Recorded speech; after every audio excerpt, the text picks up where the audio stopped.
qui nous sommes. Les réseaux Géclair et Générateur dans le Grand Est sont portés par trois structures associatives. Dans Champagne et dans les Ardennes, elle est portée par l'Agence locale de l'énergie et du climat des Ardennes, donc la LE08, qui a été, voilà, je vais faire très rapidement, créée en 2002, avec aujourd'hui 7 salariés et 2 sites. Vous pouvez les retrouver sur le territoire lorrain, d'où je viens. L'association Lorraine Énergie Renouvelable, créée en 2005, aujourd'hui avec 21 salariés et 3 sites. Et enfin en Alsace, Alter Alsace Énergie, créée en 1980, avec aujourd'hui 18 salariés et 3 sites en Alsace où vous pouvez les retrouver. À savoir que notre mission et les vocations de nos deux réseaux sont de promouvoir les économies d'énergie et la production d'énergie renouvelable dans le Grand Est. Euh, pour vous indiquer aussi où vous pouvez nous retrouver cette fois-ci en physique, très prochainement cette semaine en Meuse, avec la visite de chantier de la centrale photovoltaïque de Hoche, qui a été l'objet d'un accompagnement des générateurs et qui aujourd'hui est en cours de réalisation. Très prochainement, la visite d'une installation de géothermie et d'une installation photovoltaïque à Herlisheim en Alsace et également une formation sur comment développer son projet photovoltaïque le 12 juin. Et je glisse ici aussi qui n'est pas dans la slide, une formation sur l'autoconsommation collective sera ouverte prochainement en Meurthe-et-Moselle. Donc si des Meurthe-et-Mosellans sont présents, vous pouvez déjà nous contacter pour vous inscrire. Aujourd'hui, je suis ravi d'accueillir Franck Verlet et Léonie Curlier de l'agence Atopia. Donc le programme de ce DGENR aujourd'hui, il va être de voir comment on intègre le paysage dans la transition énergétique de nos territoires. On va traiter vraiment de ces deux sujets et notamment des enjeux de documents de planification, par exemple des schémas de cohérence, des PLU, des PLUI, et également appuyer sur des retours d'expérience réalisés par l'agence. Je vous laisse la parole pour nous faire votre présentation qui, je le sais d'avance, sera très intéressante. Je vous invite à poser toutes vos questions dans le chat. On essaiera d'y répondre au maximum et si certaines questions, on n'a pas le temps d'y répondre tout de suite aujourd'hui, on reviendra vers vous peut-être plus individuellement. Ce sera plus simple pour essayer d'avoir un webinaire qui a un timing quand même assez raisonnable. Et ben, je vous remercie à tous, et bonne présentation, bon webinaire. Merci beaucoup. Alors, on va peut-être déjà commencer par partager notre écran. Ouais, je vais... Hop, tac.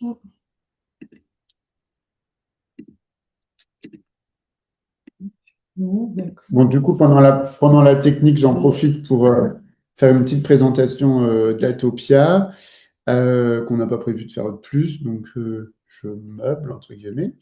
Donc, Atopia, c'est une agence conseil en stratégie et en programmation territoriale et urbaine. On est basé à Paris, on est une équipe de presque 20 personnes et une équipe pluridisciplinaire avec plusieurs urbanistes dans tous les champs de l'urbanisme, de la programmation, du marketing territorial, de la géographie. On a des paysagistes, évidemment, c'est notre sujet d'aujourd'hui, dont Léonie fait partie, et l'équipe de paysagistes, d'architectes et des géomaticiens, en fait. Une de nos spécificités, c'est d'accompagner les territoires. On accompagne que des collectivités, on est client public, dans la conception de stratégies à long terme, prospective, avec une forte alliance de questions de paysage et de patrimoine. C'est bon, Léonie, on a le... Ouais. Maxime, je veux bien que tu partages le dernier document que je t'ai envoyé parce qu'en fait, il me faut une autorisation ou alors sinon je quitte et je dois rallumer. Ah ben, on va pas rallumer, non, Non, voilà. on va Donc, perdre trop de je veux temps. bien, si possible, Maxime, effectivement. Oui, pas de souci, je le lance. Juste C'est le devant vous. dernier mail que je t'ai envoyé juste Oui, avant ça midi, va Théo. prendre quelques secondes. Merci beaucoup. Sinon, vous pourrez essayer, je vous ai nommé co-hôte, normalement, vous devez avoir la possibilité de... Oui, en fait, c'est un petit réglage sur lequel je dois cliquer qui m'impose de redémarrer. En fait. Voilà. C'est jamais trop facile, hein, sinon c'est...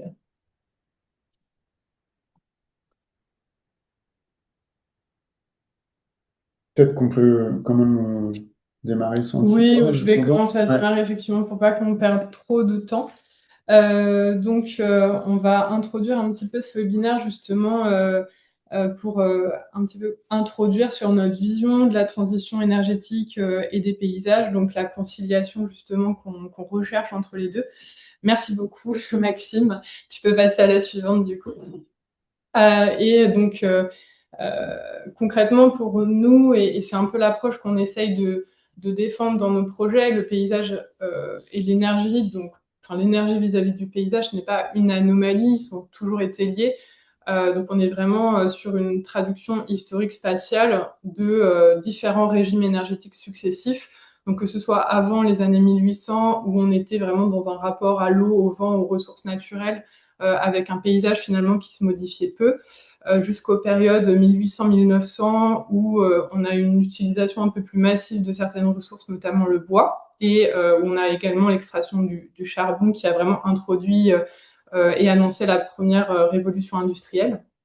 Et puis ensuite, pour aller vers un modèle un petit peu plus intensif, donc avec la seconde révolution industrielle, où on a l'électricité, le pétrole, le gaz, qui ont vraiment imposé, amené énormément de transformations dans le paysage, jusqu'aux années 50 à 2000 et jusqu'à aujourd'hui, où on a eu un modèle très important orienté sur les énergies fossiles, jusqu'à fragiliser aussi certaines ressources et avoir généré aussi une transformation, une pollution, des nuisances assez importantes dans le paysage, jusqu'aux années 2000 finalement, où là on a eu un équilibre entre électricité, nucléaire, qui reste quand même majoritaire, et les énergies renouvelables qui ont progressivement évolué favorablement.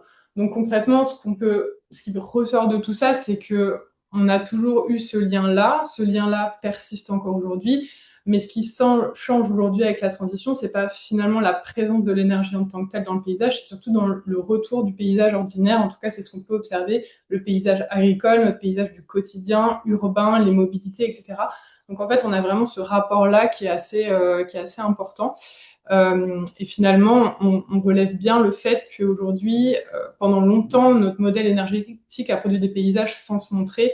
Et aujourd'hui, on essaye de les rendre visibles, on essaye d'en produire une image désirable et favorable. Et la vraie question qu'on peut se poser, c'est finalement quel paysage on veut produire avec la transition aujourd'hui. En fait, ce que ça pose comme question, puis on va passer à la suivante, mais en transition, c'est quand même de se dire aussi que cette évolution des modèles d'énergie, ces transitions sur nos ressources énergétiques, elles vont interpeller fortement le paysage et ça pose vraiment la question du fait qu'un paysage, c'est évolutif, en fait. Et que finalement, les transitions énergétiques, l'évolution de nos ressources énergétiques, elles vont aussi avoir un lien avec des paysages. Et c'est souvent ça, en fait, finalement, un des grands sujets, enfin, un des fils rouges qu'on va suivre aujourd'hui de notre pensée, c'est de se dire que en intervenant sur l'énergie et donc sur les paysages, on vient aussi interpeller les représentations sociales et l'acceptation qu'un paysage bouge, en fait. Hein.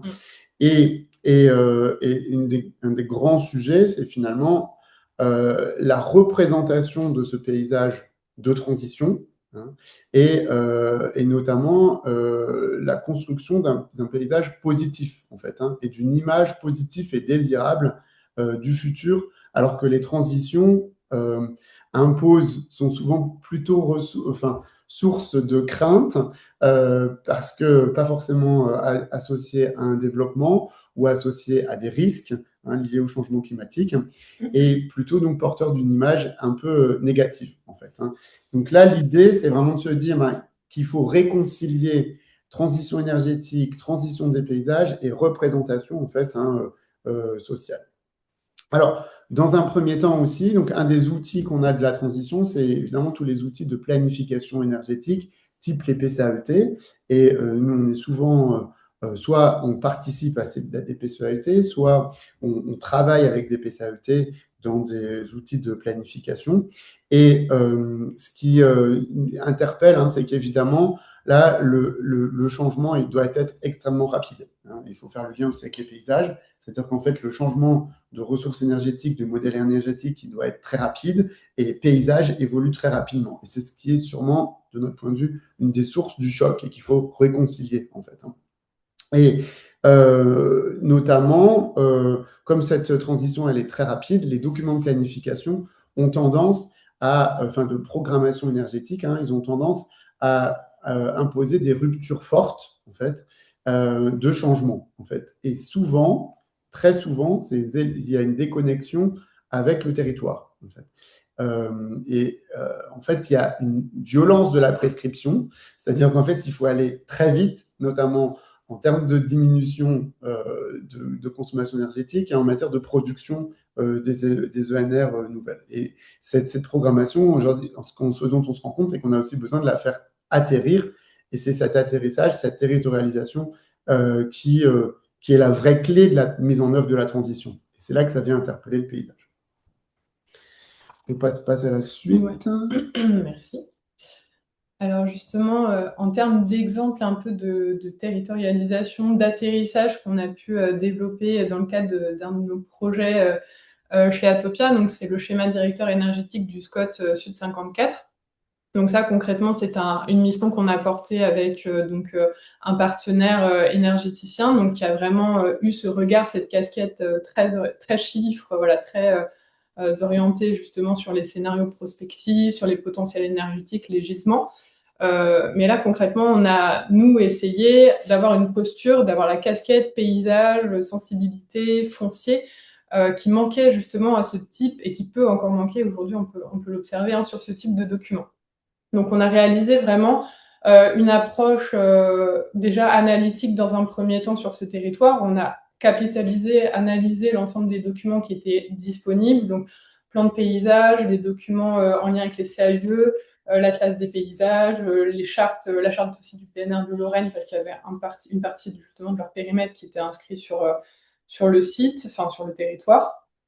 Et on a analysé tout ça, superposé tout ça, eu un regard un petit peu en retrait. On a aussi complété cette analyse par un regard un petit peu plus sensible de notre côté. On a aussi utilisé les données SIG de la multipôle. Tout ça pour aboutir en fait à un regard très global et une sensibilité en fait du territoire sur ce qui est considéré, sur ce qui était aujourd'hui, ce qui sont des enjeux paysagers, environnementaux, sociaux, culturels, etc. Donc on a réussi vraiment à avoir un regard assez global qui a permis d'identifier plusieurs catégories d'enjeux sur le territoire, des enjeux qui sont plus de l'ordre réglementaire, qui sont des enjeux rédhibitoires, parce qu'en termes de faisabilité pour justement intégrer différents types d'énergie, il y a des contraintes. Voilà, on ne peut pas y échapper, c'est comme ça. Donc ça, c'est des contraintes qu'on a appelées rédhibitoires. Et on avait ensuite 3 niveaux d'enjeux, fort, moyen, faible, qui en fait permettaient d'avoir en fait des spatialisations sur ce qui était plus ou moins porteur d'identité, de patrimonialité, etc. Donc, par exemple, les enjeux forts, c'était l'ensemble des dispositifs patrimoniaux du territoire, des secteurs qui étaient hyper importants pour les usagers, des secteurs avec d'importantes co-visibilités. Je repense au but témoin, par exemple, qui sont des éléments très emblématiques localement. Donc là, voilà, il y avait des secteurs où la question de l'insertion des énergies se questionnait, et des secteurs à enjeu faible où là, il y avait une possibilité, mais toujours dans la notion aussi d'intégration paysagère, de prise en compte des perceptions visuelles. On évite par exemple les effets de saturation, on pense intégration paysagère, on prend en compte la topographie, l'hydrographie, l'occupation du sol, etc. Donc ça, tiens Maxime, tu peux passer si tu veux. Ça pour justement cette spatialisation, donc on est arrivé à des grandes cartes comme ça, donc ça fait peur, hein, c'est plusieurs intercommunalités qui se regroupent, donc on a vraiment un territoire assez important, assez impressionnant. Et en fait, l'idée était vraiment d'atterrir sur une spatialisation qui prend en compte l'intégralité des particularités locales sur cet immense territoire.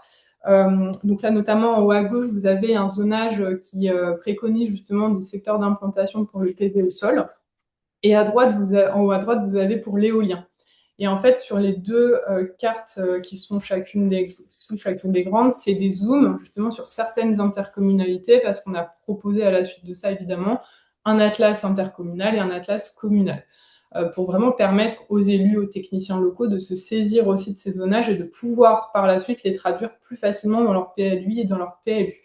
Donc là, avec le dégradé de couleur, on a en rouge les zones rédhibitoires, en rose à enjeu fort, vert acceptable et vert foncé zonage prioritaire. Quand on dit prioritaire, on n'incite pas l'implantation d'ENR, hein, au contraire, on est vraiment plutôt dans cette notion de là, c'est un secteur avec une potentialité d'acceptabilité si vous voulez construire des paysages de la transition.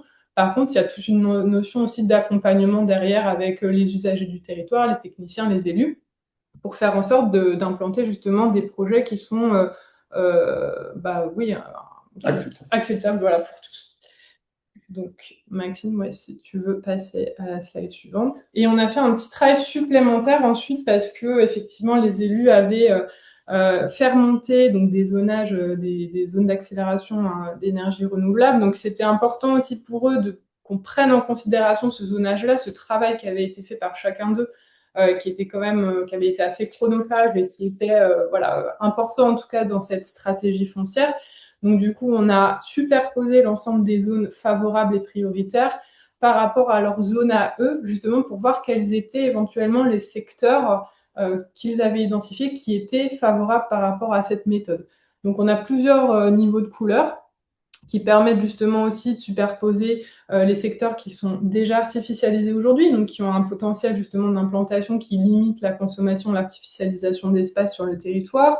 On avait aussi également identifié les friches, les espaces de carrière, donc tout ce qui pouvait constituer aussi des secteurs intéressants en matière d'implantation justement des ENR sur le territoire.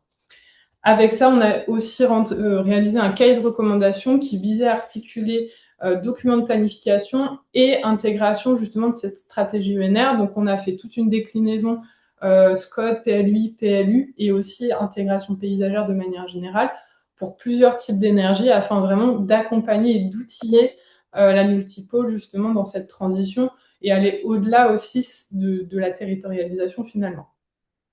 Voilà, tu peux passer Maxime. Attends. Ensuite, c'est bon, oui. Oui. Dans cette logique de territorialisation, il y a aussi quelque chose qu'on aime bien faire, c'est essayer de faire atterrir, à faire comprendre finalement aux interlocuteurs avec qui on interagit, le lien entre la notion de production d'énergie et d'impact sur le foncier, donc ce qui aujourd'hui constitue l'emprise totale, la surface utile artificialisée, mais aussi la surface imperméabilisée. Notamment dans ces sujets justement de limiter un maximum l'artificialisation des sols, on essaie vraiment de poser et de faire comprendre justement qu'est-ce qu'il y a derrière cette notion de mégawatts, de gisement, de trajectoire et de chiffres en fait de manière générale, pour arriver à un scénario très chiffré vers quelque chose de beaucoup plus réaliste et surtout de compréhensible, notamment dans la perspective d'un SCOT, où les enveloppes justement foncières sont limitées. Il faut aussi avoir cette réflexion-là. Donc ça, ce tableau justement d'équivalence permet de comprendre en fait le potentiel par exemple d'énergie, le type d'énergie qui doit être associé, qu'est-ce que ça représente en termes de production annuelle, de nombre de projets et de surface aussi impactée, donc directe et indirecte. Donc ça permet vraiment de faire atterrir un petit peu plus les scénarios justement énergétiques pour différents types d'énergie aussi. Et cet outil sert vraiment notamment à répondre à certains élus techniciens qui, des fois, derrière les PCAET, les schémas directeurs, nous disent en fait, on a des scénarios chiffrés, et non, mais en fait, ne les prenez pas parce que c'est pas du tout réaliste, ou en fait, non, mais ça, en fait, l'éolien, il y a un quart de la production qui est prévue en 2050 pour l'éolien, mais en fait, l'éolien, on n'en veut pas, ça passera pas. Donc, en fait, on se retrouve parfois un peu bloqué, on se heurte à ce genre de réalité.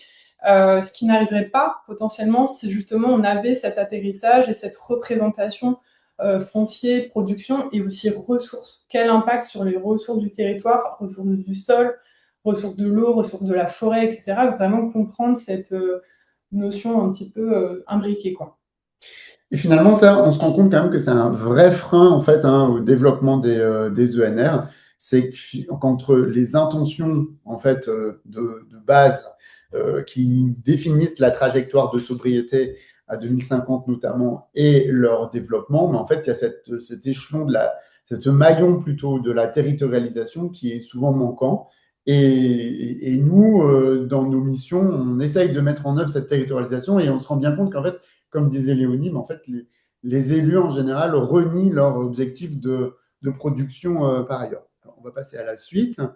Et parce que ce qu'il ne faut pas oublier, et vous le savez, mais on ne l'a pas encore dit là aujourd'hui ensemble, c'est que évidemment, le premier objectif, c'est la sobriété, en fait. Hein. Donc là, on parle intégration des ENR, donc production d'ENR. Mais évidemment, les premiers sujets, c'est la sobriété, l'efficacité et la production d'ENR dans un troisième temps. Mais dans ces premiers volets, premiers objectifs de sobriété notamment, l'aménagement du territoire de façon globale a sa place en fait. Hein, et c'est vraiment là un des premiers leviers structurels, tout du moins. C'est pas forcément le plus rapide, mais c'est le plus structurel, hein, puisqu'on a d'autres leviers qui sont les leviers comportementaux. Hein, je pense que je n'ai pas forcément besoin de donner d'exemple. Tout le monde ici sait de quoi on peut parler. Les leviers techniques, en fait, hein, technologiques évidemment, mais il y a tous les leviers de l'aménagement qui sont les plus structurels et qui inscrivent véritablement la transition dans le temps. C'est l'aménagement du territoire et c'est notre sujet d'aujourd'hui en fait. Hein. C'est notamment agir sur les formes urbaines et les mobilités, hein, évidemment, densifier de façon globale, densifier et densifier en articulation avec les mobilités. Et en fait, cette approche du dessin de la sobriété, quelque part, il est important parce que, en fait, c'est là où on doit avoir aussi le plus grand accompagnement, en fait. Hein. Là aussi, l'adhésion sociale, en fait, hein, l'acceptabilité et l'adhésion sociale, elle est déterminante, en fait, hein, puisque on est en train de changer les modèles de vie, de cadre de vie, et donc, non seulement dans l'aménagement des paysages, mais aussi dans le cadre de vie fonctionnel des gens, en fait, hein, dans la manière de se déplacer et dans la manière de vivre, en fait. Hein.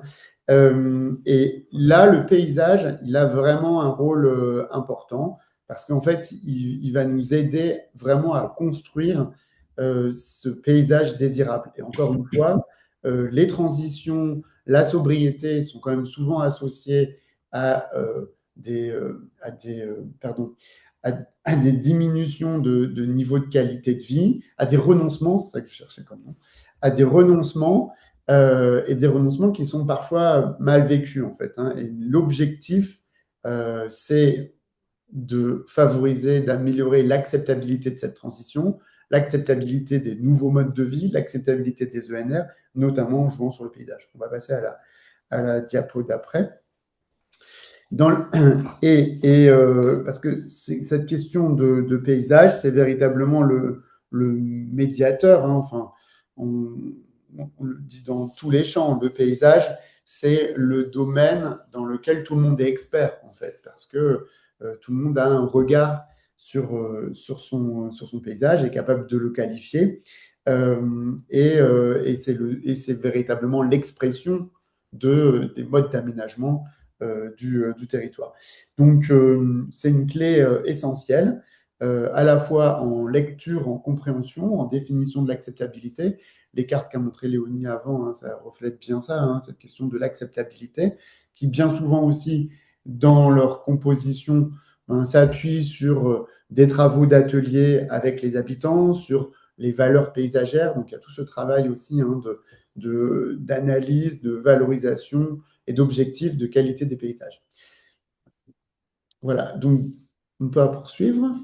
Je vais passer à la suite. Notamment les illustrations que vous voyez à l'écran. Donc ça, c'est des illustrations types qu'on peut être amené à produire justement pour passer, en complément de la territorialisation. On a aussi ces outils finalement illustrés qui sont en général adaptés à la structure du territoire, aux besoins de la maîtrise d'ouvrage qu'on produit et qui amènent justement cet atterrissage de l'impact du scénario énergétique choisi ou autre sur les motifs paysagers emblématiques du territoire. Donc c'est par exemple le cas là du Morvan que vous voyez à l'écran, c'est une mission avec laquelle on est parti justement avec un partenaire, encore une fois, qui avait la casquette énergétique, et nous on avait la casquette paysage, urbaniste, approche foncière, illustrée, sensible, justement du territoire. Donc l'idée dans cette mission, c'était pour nous de produire des scénarios climatiques du PNR du Morvan, qui justement permettaient de partir d'un instant T vers la projection de 3 scénarios et de comprendre un petit peu l'impact justement de ces scénarios, de cette transition sur les paysages emblématiques du Morvan. Donc, notamment pour les illustrations, vous voyez à l'écran quelques extraits, l'idée est de favoriser la projection pour des personnes qui ne sont pas experts, qui ont peut-être, qui sont néophytes dans le domaine de la stratégie d'aménagement, du changement climatique, etc. Et justement de pouvoir traduire spatialement et de façon simple les impacts de ces différents scénarios sur les motifs paysagers. Tu peux passer à la suite, Maxime. Et notamment en termes de méthode, par exemple, à gauche, on a commencé par réaliser une première coupe de l'instant, de l'état actuel, en fait, des paysages du Morvan. Donc ça, c'est une coupe qu'on a fait sur mesure. Vous voyez notamment le petit graphique en haut à gauche, où on a proposé, en fait, à l'équipe du parc, plusieurs types de représentations, plusieurs types de motifs, plusieurs types d'occupations, d'éléments de relief, etc., sur la base des études que le parc a fait, mais aussi sur la base de l'Atlas des paysages. Donc c'est vraiment la coupe qui illustre l'ensemble des motifs des paysages du Morvan. Et à droite, on a les scénarios, donc qui étaient un petit peu plus illustrés sur la slide d'avant, mais qui sont partis en fait de données exclusivement chiffrées. Donc là, on retourne encore dans cette notion de chiffres et de scénarios très chiffrés, avec des projections sur le domaine agricole, sylvicole, les énergies. Et en fait, on a illustré tout simplement ces tableaux pour aboutir à une représentation dessinée en fait de ce que ces chiffres indiquaient au niveau de la transformation des paysages. C'est accompagné également de ces coupes, des notices un petit peu descriptives justement qui invitaient à mettre en récit, un peu plus écrit cette fois-ci, cette perception des paysages et les différents contrastes finalement entre les scénarios pour favoriser ensuite le choix. Et ces scénarios ont par ailleurs été présentés et utilisés comme outil d'animation en atelier auprès de différents publics pour justement permettre de comprendre et d'orienter, de choisir des objectifs un petit peu plus stratégiques. Voilà pour cette. Donc, une fois qu'on a posé un peu l'ensemble de ces éléments, donc la territorialisation, la sobriété, la production énergétique, l'outillage réglementaire, les illustrations, on aime bien aussi, on a envie vraiment là, pour conclure un petit peu cette présentation, de poser finalement les besoins d'outils, c'est ça, et finalement parler de cette notion de récit territorial par le paysage qui est vraiment une approche, une clé d'entrée, qui est vraiment primordiale en matière justement d'acceptation locale, pour favoriser aussi cette acceptation auprès des élus, des techniciens. Donc là, parler des paysages post-carbone, c'est vraiment comprendre, post-carbone, post-transition énergétique, c'est vraiment comprendre ce qui fait la singularité d'un territoire. Donc c'est vraiment comprendre ses spécificités, ses motifs, ses horizons, ses structures agricoles, forestières, mais aussi son histoire. C'est vraiment tout ce qui constitue ses qualités intrinsèques et son identité locale qui aussi constituent des atouts et des appuis en matière justement de transition énergétique. Et donc, ça passe par la caractérisation aussi de ce paysage pour construire l'appropriation collective et l'acceptation sociale, comme a dit Franck précédemment. Je ne vais pas forcément y revenir, mais en tout cas, dans ce qu'on peut lire sur le schéma à droite, c'est que dans cette approche, l'important, c'est vraiment de relier à la fois le regard de l'urbaniste et aussi de l'expert en planification, qui, lui, va vraiment avoir un regard sur les documents de planification, les zonages, les règlements existants. Et à droite, le regard du paysagiste et de l'énergéticien, qui est plus dans une approche justement sensible de grands territoires, puis de micro-territoires, de compréhension des trames éco-paysagères, des caractéristiques locales. et aussi de mobilisation des acteurs, par exemple par le biais d'outils étapes paysage, de cartographie interactive comme on a déjà pu en utiliser, de randonnées paysagères un petit peu sensibles où on travaille justement sur la projection. Et l'implication et le croisement de l'ensemble de ces éléments va permettre de faire atterrir un récit territorial de la transition, idéalement illustré comme vous l'a présenté précédemment, pour ensuite aboutir à une spatialisation qui croise cet aspect de la planification, le regard sensible paysager local et l'aspect aussi technique et la faisabilité en matière de nouveaux projets ENR. Donc tout ça, ça permet vraiment d'avoir une traduction à la fois stratégique des zones favorables et défavorables, mais aussi un outillage qui finit par être assez opérationnel avec un accompagnement réglementaire et des recommandations plus spécifiques. Tu peux passer, Maxime. Et hop, on a aussi un autre regard qu'on souhaitait vous présenter, c'est toujours dans cette logique d'outillage des paysages post-énergie, post-carbone.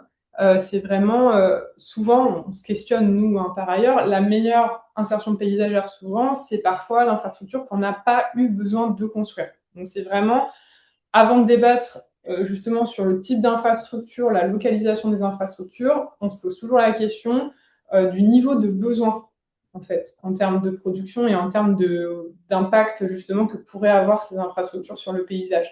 Donc d'abord, on cherche à éviter l'impact en pensant sobriété, efficacité, optimisation des supports existants.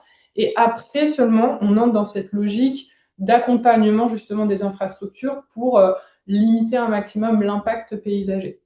Donc c'est notamment avec cet outil que vous voyez à l'écran, justement, la petite matrice à quatre entrées, qui permet justement de questionner et de mesurer, une fois qu'on est vraiment dans cette entrée d'accompagnement de l'impact de l'énergie sur le paysage, de questionner quel impact paysager par rapport à quelle efficacité énergétique. Donc là, l'idée, c'est vraiment d'avoir l'entrée, un axe justement qui indique plus ou moins d'impact paysager et un axe plus ou moins d'efficacité énergétique. Et après, en fonction du type d'énergie, en fonction du type de projet, on peut placer donc les différentes bulles, justement, projet éolien, méthanisation, PV sur toiture.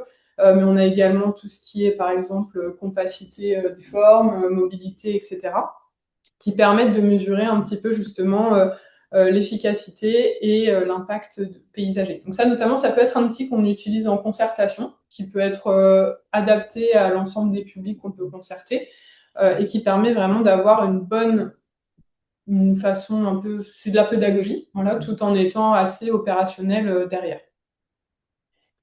À titre de conclusion, en fait, du coup, ce que nous, on voulait faire passer comme message, aujourd'hui, notre sujet, c'est de se dire, et ce sur quoi on plaide, en fait, c'est que c'est de nouvelles générations de documents de planification énergétique, en fait. Il y a eu toute une première génération de documents qui ont été menés plus ou moins rapidement, et quand on pense à rapidement, c'est notamment les aides à ENR, en fait, qui ont été faites, on le voit vraiment dans beaucoup de missions dans lesquelles on travaille, c'est que finalement, c'est allé très vite et parfois pas coordonné à des échelles intercommunales. C'est une très grande généralité, je ne dis pas que ça a été partout un problématique, mais on l'a vu à plusieurs endroits. Les PCAET, et là même la Cour des comptes l'a aussi dit, en 2024, je crois, en disant qu'en fait, cet atterrissage était vraiment problématique et que ces premières générations de PCAET avaient été plus subies réglementairement, aidées, donc c'était des opportunités de missions, d'actions faites par les collectivités, mais pas toujours complètement saisies et traduites, en fait. En fait, on se rend bien, les PPT, les plans de paysage territoriaux énergétiques, eux ont cette ambition d'allier les deux, mais souvent aussi pas toujours cet aspect finalement programmatique de la transition, un peu trop d'objectifs très sensibles et parfois localisés et pas toujours avec une vision territoriale globale, en fait, et là, c'est pas toujours avec une somme d'impact, en fait. C'est souvent des des interventions plutôt ponctuelles, en fait, hein.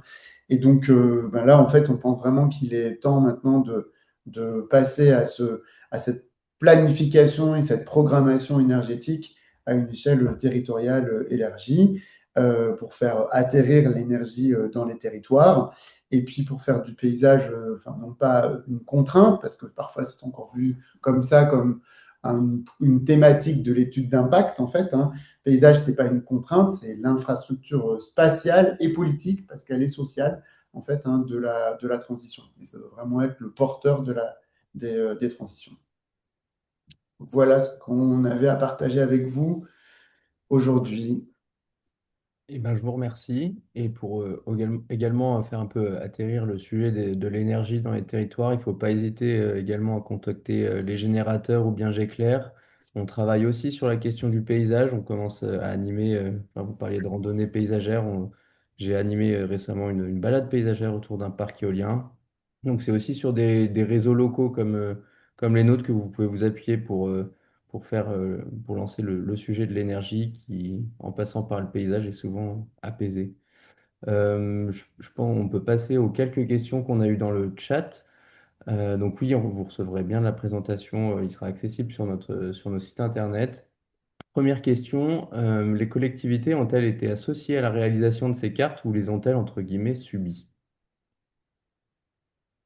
Non, non, elles ont tout à fait été concertées dans la réalisation de ces cartes, parce que c'est vrai que j'en ai pas forcément parlé, mais l'ensemble des critères et des indicateurs qui ont servi justement à la spatialisation ont été présentés à plusieurs reprises, ont été réajustés de nombreuses fois, et en fait ont été partagés aux élus, aux techniciens, etc. Donc il y a vraiment eu un travail de co-construction avec les intercommunalités. Et on a fait aussi une dernière étape qui a été de diffuser cette carte et cette spatialisation sur un outil interactif qu'on a chez nous et qui a permis aux élus justement pendant plusieurs mois de faire remonter leurs remarques par rapport à certaines zones ou de poser des questions ou d'identifier voilà, d'autres secteurs qui pour eux paraissaient pertinents. Donc en fait, on a vraiment eu un travail assez itératif qui a permis d'avoir quelque chose d'assez complet et d'assez partagé finalement à la fin. Très bien. Donc, c'est vraiment essentiel que ça soit approprié par les élus, ce travail, effectivement. Oui, bien sûr. C'est un peu la base de notre propos, quand même, hein. C'est les habitants et les élus, évidemment. Seconde question, ces zonages sont-ils disponibles à tous? Donc vous avez répondu oui en fin de travail. Euh, pour les collectivités territoriales uniquement, point d'interrogation. Pour les clients d'Atopia uniquement, condition, lien. Ah, alors, est-ce que les cartes, elles étaient mises à disposition de tout le monde, en fait? Donc, ça, tu sais mieux que moi. Je ne sais pas si c'était disponible pour le grand public, les cartes. Pas pour le grand public. Alors, je sais qu'elles ont été diffusées.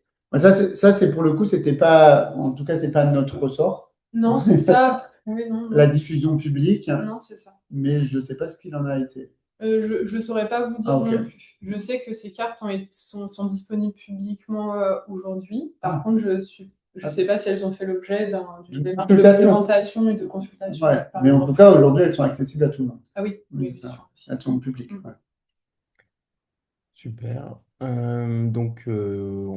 Question sur le tableau des rapports entre surface et production d'énergie, qui est très intéressant, mais il ne serait-il pas plus pertinent en intégrant une conversion en énergie finale? C'est-à-dire, si je comprends bien, en énergie consommée. Si, certainement. Alors, c'est un tableau de travail qu'on a voulu montrer sous la forme d'un extrait assez bref sur la base d'une mission réalisée. C'est un tableau qui évolue tout le temps, enfin, dans le sens où, en fonction du type d'énergie sur le territoire et de ce qu'il souhaite aussi projeter d'un point de vue des scénarios, etc., c'est un tableau qui peut beaucoup évoluer. Donc, oui, c'est une question pertinente et oui, effectivement. Pourquoi pas? Pourquoi pas, oui. Pourquoi pas, ouais. Mm. Euh, Question, la notion d'impact paysager des nouvelles unités de production telle qu'elle est appréhendée aujourd'hui est-elle toujours pertinente dans une logique d'intégration de la transition dans le paysage? Première question. Comment mieux intégrer la notion de temps long dans ces évaluations? Référence aux travaux de la chaire de l'ENSP, par exemple. Donc l'ENSP, l'École nationale supérieure du paysage, qui a une chaire énergie. Hmm. Donc, il y a deux questions. J'avais pas noté, mince, il y avait le temps long, comment intégrer. Ah non, est-ce que c'est toujours. Alors oui, bien sûr, d'ailleurs, il y a un prochain. On va pas faire le séminaire avant le séminaire. Il y a un prochain séminaire, effectivement, sur le paysage, l'impact, la prise en compte du paysage dans les études d'impact. Je crois, enfin, c'est mieux tourné que ça, mais effectivement, je pense qu'on fait référence à ça. On va s'abstenir de répondre en 10 secondes un sujet qui sera traité en une journée. Euh, Merci. Et deuxièmement, le temps long. Non, mais c'est le vrai sujet, en fait. Oui, oui, enfin, c'est le vrai sujet. On est d'accord. C'est, il y a comment intégrer dans les études d'impact le temps long. Bon, ça, on n'a pas la réponse, en fait. Mais c'est la question qu'on pose, nous, en fait. Et c'est pour ça qu'on travaille peut-être moins aussi aux études d'impact que sur de la planification de grand territoire. C'est qu'en fait, la notion de temps long, elle est quand même essentielle. On l'a vu au début avec le paysage, le lien énergie-paysage. C'est qu'en fait, ça s'est fait sur plusieurs siècles et ces transitions énergétiques se sont faites aussi de façon lente et qu'aujourd'hui, on va très vite, en fait. On va très vite. On a donné l'exemple des PCAET. Enfin, moi, des fois, on a des programmations où on arrive d'un coup d'un seul, quand on transpose sur le territoire, on dit aux élus, mais en fait, là, il faut qu'il y ait 30%, une toiture sur trois qui soit recouverte de panneaux solaires. Donc, en 20 ans, quoi, en fait. Donc, un panneau sur. Ah ouais, mais une toiture sur trois, mais c'est énorme. Enfin, voilà. Les éoliennes, ben, finalement, pour arriver à atteindre vos objectifs, il faut les doubler, en fait. Oula. Et là, ils commencent à. Et donc, où est-ce qu'on les met? Il faut tant. Qu'est-ce qu'on. Et là, ils disent, oula, mais non, mais c'est pas possible. Donc, on voit bien que là, ça va très vite et ça va plus vite que ça n'est jamais allé, en fait. Et donc, euh, il faut construire les projections du paysage de demain et ça, et plutôt le resituer dans un temps long, on est d'accord, en fait. Comment ça prend place avec les documents et les procédures qui existent, et notamment des études d'impact qui se font au projet par projet, ben là, effectivement, ça vient vraiment interpeller ce contenu des études d'impact, la manière de le faire et la nécessité, de notre point de vue, évidemment, d'avoir cette approche plus globale en amont, quoi, en fait, de paysage, de planification en amont, quoi. En amont d'études d'impact ponctuelles, projet par projet, quoi. On est d'accord. Maintenant, on n'a pas la réponse sur l'outil, ouais, sur le comment faire. En tout cas, on Mais peut-être cherche peut-être que c'était une invitation de ce participant à aux y réfléchir. prochaines journées, ouais. Merci en tout cas. Est-ce que vous avez d'autres questions? Parce que je vois qu'il n'y en a pas de nouvelles. Eh bien, si il n'y a pas plus de questions, je vais clôturer ce webinaire sur le paysage et les énergies renouvelables. Je vous remercie tous pour votre participation. N'hésitez pas à revenir vers nous si vous avez d'autres questions, peut-être d'autres questions plus précises à adresser à Atopia. Vous retrouverez donc bien la présentation sur nos sites internet. Et je vous invite à suivre du coup le prochain webinaire sur les outils de l'autoconsommation collective et notamment de la PMO. Et d'ici là, je vous souhaite une belle continuation. Merci à tous. Merci beaucoup. Merci.